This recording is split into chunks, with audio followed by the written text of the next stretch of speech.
আন্তর্জাতিক অপরাধ ট্রাইব্যুনাল বা আইসিটি, যেটি গঠিত হয়েছিল 1971 সালের স্বাধীনতা যুদ্ধের রাজাকার আল বদর আল শামসের মতো ঘৃণিত যুদ্ধবাদীদের বিচার করার জন্য। 2024 সালের রাজনৈতিক পট পরিবর্তনের পর আইনকে পকেটে পুরে সেখানে ইউনূসের সরকার শুরু করেছিল জুলাই হত্যাকাণ্ড সহ আওয়ামী লীগ আমলে সংগঠিত গুম খুনের বিচার। পুরোটা জামাতপন্থী আইনজীবী, যারা কিনা একসময় যুদ্ধাপরাধীর দায় অভিযুক্তদের পক্ষে লড়ত, তাদেরকে ইউনূস আসিফ নজরুলরা দায়িত্ব দেন রাষ্ট্রপক্ষের আইনজীবীর। ডক্টর ইউনূসের গড়া সেই আইসিটিতে চলছিল কোটি টাকার ঘুষ বাণিজ্য। তাজুল ইসলামের সেই আইনজীবী দলের সদস্যরা দেদারসে করেছে মামলা বাণিজ্য। এর আগে আইসিটির এক আইনজীবী আর এক আইনজীবীর বিরুদ্ধে ব্যাগ ভর্তি টাকা খাওয়ার অভিযোগ করেছিলেন। এবার কোনো অভিযোগ নয়, সরাসরি কোটি টাকা দাবির অডিও রেকর্ড ভাইরাল হয়েছে তাজুল বাহিনীর সদস্যের বিরুদ্ধে। একাধিক গণমাধ্যম বলছে তারা সেই অডিও রেকর্ডটি যাচাই করে দেখে এর সত্যতা খুঁজে পেয়েছে। অভিযোগটি উঠেছে আন্তর্জাতিক অপরাধ ট্রাইব্যুনালের প্রসিকিউটর মোহাম্মদ সাইমুম রেজা তালুকদারের বিরুদ্ধে। তিনি চট্টগ্রামে কলেজ ছাত্র ওয়াসিম আকরাম হত্যা মামলা থেকে আওয়ামী লীগের সাবেক সংসদ সদস্য এবিএম ফজলে করিম চৌধুরীকে খালাস করিয়ে দেওয়ার আশ্বাসে 1 কোটি টাকা ঘুষ দাবি করেছেন। লিক হওয়া অডিওতে একেবারে মাছের বাজারের মতোই এই আইনজীবীকে ঘুষের রেট নিয়ে দর কষাকষি করতে শোনা গেছে। মজার বিষয় হলো, এই অভিযোগ উঠেছিল ইউনূসের সরকার আমলে এবং সেই অভিযোগের কথা জানতেন তখনকার চিফ প্রসিকিউটর তাজুল ইসলাম। কিন্তু এত বড় কাণ্ড ঘটে যাওয়ার পর বহাল তবিয়ত দিয়েছিলেন অভিযুক্ত সেই আইনজীবী সাইমুম রেজা তালুকদার। অডিও টেপগুলো ফাঁস হওয়ার কয়েক ঘন্টা আগে এই আইনজীবী পদত্যাগ করেন।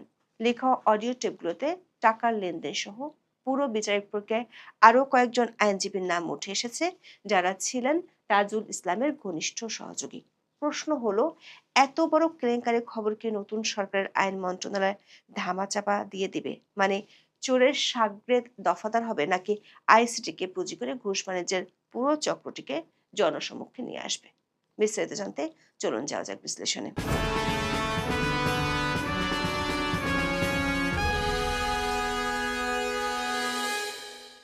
পরপর দুটো অডিও রেকর্ড ফাঁস হয়েছে। দুটো অডিওতে ঘুষের জন্য দর কষাকষি ব্যক্তি একজন, তিনি হলেন আন্তর্জাতিক অপরাধ ট্রাইব্যুনাল বা আইসিটি থেকে সদ্য পদত্যাগ করা প্রসিকিউটর মোহাম্মদ সাইমুম রেজা তালুকদার।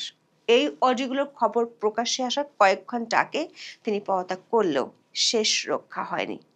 গণমাধ্যমের খবরের সামনে চলে এসেছে জুলাইয়ের মামলা বাণিজ্যে কিভাবে দর কষাকষি করতেন আইসিটির প্রসিকিউটররা। ফাঁস হওয়া অডিও রেকর্ড থেকে জানা গেছে, মামলার আসামিকে অব্যাহতি দেওয়ার বিনিময়ে প্রসিকিউশন টিমের সদস্য ও তদন্ত সংশ্লিষ্টরা বড় অঙ্কের আর্থিক লেনদেনে জড়িয়ে পড়েছেন। ফাঁস হওয়া দুটি অডিও রেকর্ডে দেখা যায়, প্রসিকিউটর সাইমুম রেজা তালুকদার ও আসামি পক্ষের আইনজীবী রেজওয়ানা ইউসুফের মধ্যে 1 কোটি টাকার বিনিময়ে আসামিদের নাম বাদ দেওয়ার বিষয়ে আলোচনা হচ্ছে। রেজওয়ানা ইউসুফ চট্টগ্রাম 6 আসনের সাবেক সংসদ সদস্য এবিএম ফজলে করিম চৌধুরীর ভাতিজি। ফজলে করিম চৌধুরী বর্তমানে জুলাই আন্দোলন সংশ্লিষ্ট একটি মামলায় কারাগারে আছেন এবং তার ছেলে ফারাজ করিম চৌধুরী জামিনে রয়েছেন। অডিও রেকর্ড অনুযায়ী এই দুজনকে মামলা থেকে রেহাই দিতে 1 কোটি টাকা দাবি করা হয়েছিল। এই অর্থ কয়েক কিস্তিতে পরিশোধের পরিকল্পনা নিয়ে আলোচনা হয়। টাইমস অব বাংলাদেশের খবরে বলা হয়েছে, আইন, বিচার ও সংসদ বিষয়ক মন্ত্রণালয় এবং ট্রাইব্যুনাল সংশ্লিষ্টরা এই অডিওর প্রাথমিক সত্যতা নিশ্চিত করেছেন। 1 মিনিট 36 সেকেন্ড এবং 3 মিনিট 42 সেকেন্ডের দুটি কল রেকর্ডে আর্থিক লেনদেনের পাশাপাশি প্রসিকিউটর তারেক আব্দুল্লাহ, আব্দুল্লাহ আল নোমান, মইনুল করিম এবং তানভীর হাসান জোহার নামও উঠে আসে, যদিও এদের সবাই এখনো বহাল তবিয়তে আছে। চট্টগ্রাম 6 বা রাউজান আসনে আওয়ামী লীগ থেকে 5 বার সংসদ সদস্য ছিলেন ফজলে করিম চৌধুরী। 2024 সালের 16 জুলাই বৈষম্য বিরোধী আন্দোলনের সময় চট্টগ্রাম শহরে 3 জন নিহত হয়। ওই ঘটনায় মানবতা বিরোধী অপরাধের মামলায় ফজলে করিম চৌধুরীকে গ্রেপ্তার দেখানো হয়। দুদিন পর অর্থাৎ 2024 সালের 18 জুলাই শহরে আরো দুটি হত্যার ঘটনায় ফজলে করিম চৌধুরীর বিরুদ্ধে জড়িত থাকার অভিযোগ আনা হয়। 2025 সালের 16 ফেব্রুয়ারি তাকে প্রথমবার আইসিটিতে হাজির করা হয়। ফজলে করিম চৌধুরীর বিরুদ্ধে এখন পর্যন্ত কোনো অভিযোগপত্র দাখিল করা হয়নি। এর বাইরে দণ্ডবিধির আওতায় করা মামলায় তাকে ফৌজদারি আদালতে গ্রেপ্তার দেখানো হয়েছে। দৈনিক প্রথম আলোর খবরে বলা হয়েছে, এবিএম ফজলে করিম চৌধুরীর পরিবারের দাবি, সাবেক এই সংসদ সদস্যকে আটকের প্রায় 2 মাস পর গত বছরের এপ্রিলে প্রসিকিউটর সাইমুম রেজা তালুকদার প্রথম তাদের সঙ্গে যোগাযোগ করেন। তারা জানান এই প্রসিকিউটর তাদের বলেছিলেন অর্থের বিনিময়ে তিনি ফজলে করিম চৌধুরীর জামিন নিশ্চিত করতে পারবেন। তদন্ত প্রতিবেদনের একটি অনুলিপি পেতেও সহায়তা করতে পারবেন তিনি।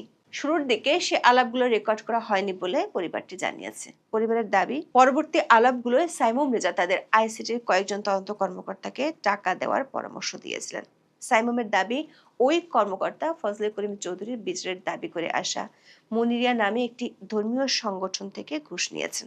2025 সালের শেষের দিকে পরিবারটি সাইমুম রেজার সঙ্গে তাদের কথোপকথন রেকর্ড করা শুরু করে বলে প্রথম আলো এবং নেত্র নিউজকে জানিয়েছে। তাদের হিসাব অনুযায়ী সাইমুম রেজা মোট 26 বার তাদের সঙ্গে যোগাযোগ করেছেন, মধ্যস্থতাকারীদের মাধ্যমে এবং নিজে অন্তত 14 বার ঘুষ চেয়েছেন। গত বছরের 11 ডিসেম্বর ফজলে করিম চৌধুরীর পরিবার তার জরুরি চিকিৎসা চেয়ে ট্রাইব্যুনালে লিখিত আবেদন করে। আবেদনটি জমা দেওয়ার প্রায় 10 মিনিট পর সাইমুম রেজা তালুকদার তাদের ফোন করেন। পরিবারের ভাষ্যমতে সাইমুম জানান ইতিমধ্যে আবেদনের বিষয়ে অবগত আছেন। তিনি প্রশ্ন তোলেন কেন তারা আগে থেকে তার সঙ্গে যোগাযোগ করেননি। তিনি ইঙ্গিত দেন আবেদনটি মঞ্জুর করার জন্য অর্থের প্রয়োজন হবে। এই ফোন কলটি রেকর্ড করা হয়নি, তবে ওই দিন সন্ধ্যায় আরেকটি কথোপকথন রেকর্ড করা হয়। তাতে সাইমুম রেজা তালুকদার আবারও অর্থের বিষয়টি তোলেন। ফজলে করিমের পরিবার তাকে জিজ্ঞাসা করেছিল তিনি কত টাকা চান। তিনি বলেছিলেন আলটিমেটলি যদি একটা ব্যবস্থা করা যায় তাহলে সব মিলিয়ে ওনার ব্যাপারে একটা এক্সপেকটেশন থাকবে যে 1, তিনি এটি কিস্তিতেও হতে পারে বলে জানান, সেটা 10-20 যাই হোক না কেন। পরিবারটিকে তিনি কথোপকথন দিয়ে 1 কোটি টাকা বা 10 বা 20 লাখ টাকার কিস্তি বুঝিয়েছিলেন। পরবর্তী আলাপগুলোয় এ বিষয়ে স্পষ্ট হয়ে ওঠে। একই কথোপকথনের সময় সাইমুম রেজা মামলার বিষয়ে প্রসিকিউশনের ভিতরের সভাগুলো নিয়েও আলোচনা করেন। তিনি ইঙ্গিত দেন যে তদন্তকারীরা প্রমাণ পেতে হিমশিম খাচ্ছেন। যেহেতু পুলিশ কিছুই পাচ্ছে না, এখন বড় বড় কয়েকজন দিয়ে ওরা এটা করাতে চায়। অবশ্যই তারা তাকে ফাঁসাতে চায়, ফজলে করিম সাহেবকে ফাঁসাতে চায়। দর্শক, বিষয়টি এমন নয় যে প্রসিকিউটর সাইমুম বিষয়টি একাই করেছেন। ঘুষের বিনিময়ে মামলা বাণিজ্যের এই প্রক্রিয়ার খবর জানতেন তখনকার চিফ প্রসিকিউটর জামাতপন্থী আইনজীবী তাজুল ইসলাম। গত বছরের 18 ডিসেম্বর ফজলে করিমের পরিবারের সদস্যরা ট্রাইব্যুনালের তৎকালীন প্রধান প্রসিকিউটর তাজুল ইসলামের সঙ্গে দেখা করেন এবং অর্থ চাওয়ার অভিযোগের বিষয়টি জানান। ফজলে করিমের পরিবারের একজন সদস্য বলেন, প্রধান প্রসিকিউটরকে এই দুর্নীতি এবং প্রসিকিউটরাল অসাধারণ সম্পর্কে সচেতন করতে তারা চেয়েছিলেন। একই সঙ্গে তারা তাকে অনুরোধ করতে চেয়েছিলেন যাতে তিনি যথাযথ ব্যবস্থা নেন এবং নিশ্চিত করেন তদন্ত ও পরবর্তী কার্যক্রমগুলো কোনো পক্ষপাত ছাড়াই যথাযথ আইনি প্রক্রিয়া অনুসরণ করে এবং সুষ্ঠুভাবে হয়। পরিবারের সদস্যদের দাবি, 10 ডিসেম্বরের কথোপকথনের সেই রেকর্ডটি তারা তাজুল ইসলামকে শুনিয়েছিলেন, তবে তাকে কোনো কপি দেননি। এরপর সাইমুম রেজাকে ফজলে করিমের মামলা থেকে সরিয়ে দেওয়া হয়, যদিও তিনি ট্রাইব্যুনালের প্রসিকিউটর হিসেবে কর্মরত রয়ে যান। এ বিষয়ে সাবেক চিফ প্রসিকিউটর তাজুল ইসলাম বলেছেন, সাক্ষ্য প্রমাণে প্রমাণিত না হওয়া পর্যন্ত কেবলমাত্র অভিযোগের ভিত্তিতে কোনো প্রসিকিউটরের বিরুদ্ধে ব্যবস্থা নিতে পারতেন না। কোনো প্রমাণই পেশ করা হয়নি। গত বছর 29 ডিসেম্বর আবারও ফজলে করিম চৌধুরীর পরিবারকে ফোন করেন সাইমুম রেজা তালুকদার। তিনি বলেন, চিফ প্রসিকিউটর বলছিলেন তার কাছে অডিও রেকর্ড আছে, এই আছে, সেই আছে। আমি তো একটু অবাক হচ্ছি, হয়তো ব্লাফও দিয়েছে। তখন ফজলে করিম চৌধুরীর পরিবারকে সাইমুম রেজা তালুকদার সতর্ক করে বলেন যেন তারা তাদের ফোনে নিরাপত্তা নিয়ে সাবধানে থাকেন।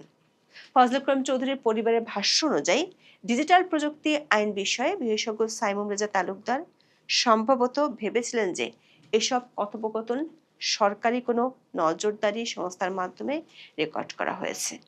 ফজলে করিম চৌধুরীর পরিবারই যে তা রেকর্ড করেছে সেটা তিনি বুঝতে পারেননি। এ ধারণার কারণে টাকার বিষয়টি নিয়ে আলোচনা চালিয়ে যান তিনি। জোর দেন ফোনের নিরাপত্তার বিষয়টির উপর। 12 ফেব্রুয়ারি বিএনপি নির্বাচনে জেতার 9 দিন পর জামাত ইসলামের ঘনিষ্ঠ হিসেবে পরিচিত তাজুল ইসলামকে চিফ প্রসিকিউটরের পদ থেকে সরিয়ে দেওয়া হয়। তার জায়গায় নিয়োগ দেওয়া হয় বিএনপি পন্থী হিসেবে পরিচিত আইনজীবী আমিনুল ইসলামকে। নতুন চিফ প্রসিকিউটর নিয়োগের পর দিন গত 24 ফেব্রুয়ারি ফজলে করিম চৌধুরীর পরিবারকে আবার কল করেন সাইমুম রেজা তালুকদার। কলে বলেন তিনি আবার এই মামলাতে ইন করবেন। সাইমুম রেজা কলে আরো বলেন, প্রসিকিউটররা শিগগিরই ফাইলগুলো পর্যালোচনা করবেন। ফজলে করিম চৌধুরীর জামিনের পক্ষে তিনি যুক্তি তুলে ধরবেন। প্রধান প্রসিকিউটরকে তার মতো করে বিষয়টা ব্যাখ্যা করবেন। তার পক্ষ থেকে চেষ্টা থাকবে যেন মামলাটা কঠিন না হয়ে যায়, অন্তত ফজলে করিম চৌধুরী যেন জামিন পান। এসব কথা বলার পর আবার টাকার প্রসঙ্গে ফিরে যান সাইমুম রেজা তালুকদার। তিনি বলেন, এ ধরনের কোনো কিছু প্রসিকিউটরদের কানে যাওয়া মানেই হচ্ছে তার কাজ করার জায়গাটা বন্ধ হয়ে যাওয়া। এরপর আগে যে টাকার অঙ্ক বলেছিলেন সেটি আবার উল্লেখ করেন সাইমুম রেজা তালুকদার। তিনি বলেন, লাস্ট টাইম আমি বলেছিলাম যদি আলটিমেটলি ওনাকে ছুটায় নিয়ে আসা যায় তাহলে একটা বেশ ভালো অ্যামাউন্টের কথাই বলেছিলাম, যে আমি 1 crore কথা বলেছিলাম। কথা বলার এক পর্যায়ে আবার অগ্রিম টাকার বিষয়টি তোলেন সাইমুম রেজা। তিনি বলেন, এখন সবচেয়ে বেস্ট হয় যদি আমাকে একটু একটা অ্যাডভান্স, যদি কিছু একটা থাকে 10 লাখের মতো যদি অ্যাডভান্স দেওয়া যায় খুব ভালো হয় ইন ক্যাশ। ট্রাইব্যুনালের নতুন নেতৃত্বে তার প্রভাব বাড়বে বলে উল্লেখ করেন সাইমুম রেজা তালুকদার। ফজলে করিম চৌধুরীর পরিবারকে বলেন, আচ্ছা আরেকটা জিনিস, সেটা হচ্ছে ইনশাল্লাহ আর কদিন পর আমার প্রভাব আরো বাড়বে ট্রাইব্যুনালে, বিকজ বর্তমান চিফ প্রসিকিউটর বিএনপিপন্থী, দেখি কি করা যায়। এর 2 দিন পর অর্থাৎ গত 26শে ফেব্রুয়ারি সাইমুম রেজা তালুকদার আবারও ফোন করেন এবং ফজলে করিম চৌধুরীর পক্ষে তদবির করবেন বলে তার পরিবারকে প্রতিশ্রুতি দেন। কথা বলা শেষ হওয়ার সঙ্গে সঙ্গে সাইমুম রেজা তালুকদার আবার ফোন করেন এবং আবারও টাকা পয়সার বিষয়টি তোলেন। সাইমুম রেজা তালুকদারের কথা শুনে তখন ফজলে করিম চৌধুরীর পরিবারের সদস্যরা কিভাবে টাকা দিবেন সেটা জানতে চান। তখন সাইমুম রেজা তালুকদার বলেন, ওই তো মানে রেগুলার কোর্টে যখন আসবে তখন এক ফাঁকে আলাপ হবে। 26শে ফেব্রুয়ারি বিকেলে কয়েকটি কথোপকথনের রেকর্ডিং নতুন আইনমন্ত্রী মোহাম্মদ আসাদুজ্জামানের কাছে পাঠায় পরিবার। এর 4 দিন আগে ঘুষ দাবির অভিযোগ সম্পর্কে জানতে আইনমন্ত্রীর সঙ্গে দেখা করেছিলেন পরিবারটি। এরপর ফজলে করিম চৌধুরীর পরিবারের সঙ্গে কথোপকথনের আরেকটি রেকর্ডে সাইমুম রেজা তালুকদার বলেন, মন্ত্রী তাকে গ্রেপ্তারের হুমকি দিয়েছেন। তিনি বলেন, আপনার স্বজন সেই অডিও রেকর্ড করে আইনমন্ত্রীকে দিয়ে দিয়েছে। তিনি আরো বলেন, আপনি কি আমাকে একটু হেল্প করতে পারবেন? আইনমন্ত্রী আমাকে এখন মাত্র ফোন করছে, ফোন করে বলতেছে আমাকে পুলিশে দিবে। বর্তমান প্রধান প্রসিকিউটর আমিনুল ইসলাম এই ঘটনার বিষয়ে অবগত নন বলে জানিয়েছেন। তিনি আরো বলেন, মন্ত্রী তাকে এই বিষয়ে কিছু বলেননি। এদিকে সাইমুম রেজা তালুকদার নিজের ফেসবুক পেজে পোস্ট দিয়ে তার বিরুদ্ধে আনা অভিযোগ অস্বীকার করেছেন। তিনি এসব অভিযোগকে ভিত্তিহীন ও বানোয়াট বলেছেন। আইসিটি থেকে পদত্যাগের কারণ হিসেবে সাইমুম রেজা পোস্টে তার আগের কর্মস্থল বিশ্ববিদ্যালয়ের শিক্ষকতায় এবং গবেষণায় ফিরে যাওয়ার কথা তুলে ধরেন। দর্শক, সাবেক আইন উপদেষ্টা আসিফ নজরুল, জামাতপন্থী আইনজীবী অ্যাডভোকেট তাজুল ইসলামের নেতৃত্বে আইসিটি যে প্রসিকিউশন টিম বানিয়েছিলেন তাদের বিরুদ্ধে অভিযোগ এই প্রথম নয়। আরো অনেক ভয়াবহ অভিযোগ আছে। প্রসিকিউটর এবিএম সুলতান মাহমুদ, অন্য প্রসিকিউটর গাজী মোনার হোসেন তামিমের বিরুদ্ধেও আর্থিক দুর্নীতির অভিযোগ করেছেন। এছাড়া আশুলিয়ায় 6 জনকে পুড়িয়ে হত্যার ঘটনায় এক এসআইকে আসামি না করে সাক্ষী করা, চাংখারপুরে গুলিবর্ষণের মামলায় আর এক এসআইকে আসামি না বানিয়ে সাক্ষী করা এবং সাবেক প্রধানমন্ত্রী শেখ হাসিনার বিরুদ্ধে মামলায় তাকে সাক্ষী হিসেবে উপস্থাপন করার মতো ঘটনাগুলো নিয়ে প্রসিকিউশন টিমে চরম উত্তেজনা সৃষ্টি হয়েছিল। এমনকি সাবেক আইজিপি মামুনকে রাজসাক্ষী বানানোর পিছনে আছে অনেক কাহিনী। এক পর্যায়ে প্রসিকিউটর সুলতান মাহমুদ ও তামিমের অফিসের ভিতরে এসআই আশরাফুলের সঙ্গে হাতাহাতির উপক্রম হয়েছিল। এছাড়া রামপুরা হত্যাকাণ্ডে সেনা কর্মকর্তাদের অভিযুক্ত করা হলেও 2 পুলিশ কর্মকর্তাকে মামলা থেকে বাদ দেওয়া নিয়ে প্রশ্ন উঠেছে। প্রশ্ন হলো, পা থেকে মাথা পর্যন্ত যে আইসিটির বিরুদ্ধে এত এত অভিযোগ, সেই আইসিটি নিয়ে বিএনপি সরকার কি করবে? যেসব আইনজীবীর বিরুদ্ধে অভিযোগ উঠেছে তাদেরকে কি আইনের আওতায় আনা হবে, নাকি জুলাই নিয়ে বাণিজ্য করা এই গ্রুপটি বিএনপিকেও ম্যানেজ করে ফেলবে? এখন এ পর্যন্ত। সবাই ভালো থাকুন।